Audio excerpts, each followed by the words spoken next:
The RHS Feel Good Garden is a fantastic opportunity to show people how important gardens are to improve health, to improve well-being, and actually just improve the environment in hospitals and care centres.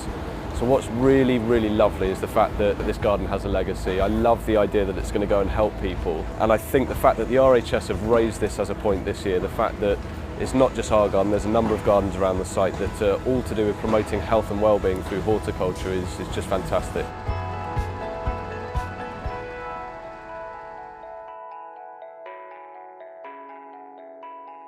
So we're here in the garden between Pearl and Garnet wards, which is at the Highgate Mental Health Centre, and we're extremely excited that this is going to be the space that will be transformed.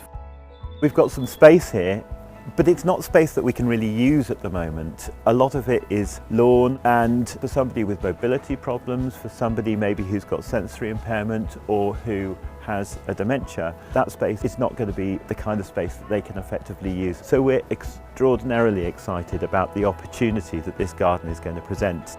There's something about the sheer physicality of the gardening experience that really helps people to connect with each other, and it can be lots of fun as well. And gardening is a great way of experimenting in a way where if you do have a failure, it's not the end of the world.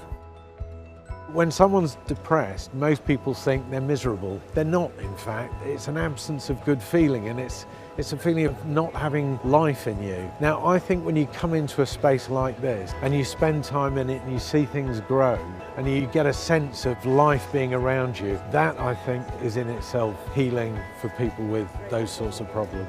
There's a significant amount of evidence now that proves that gardening and gardeners can improve in relation to mental health. So what we've got to do is to try and make sure that we let people know about that and how important it could be. It transforms people's lives from elements of communities, it brings people together in social connection, and we do need to build on that. We've got a journey to take, and this is the start of that journey, which is really exciting.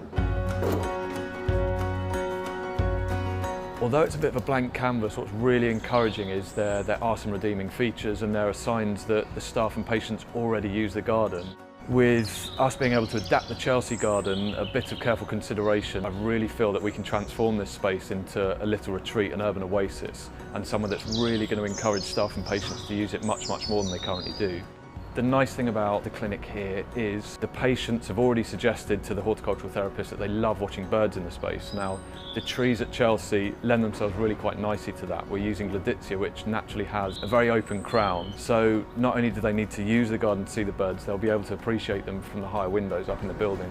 That's one of the things that is crucial. It's not about us moving a Chelsea garden up here and just plonking it in the space. It's adapting it to suit the patients, suit the staff. So it's not going to be a densely packed borders full of plants. We'll still use some of the same planting, but there needs to be open ground. There will be raised beds where some of the elderly patients can just come and get involved. They can pick up the soil, they can water the plants, and they can use it like it's their own garden, because after all, they're the ones that are going to benefit from it.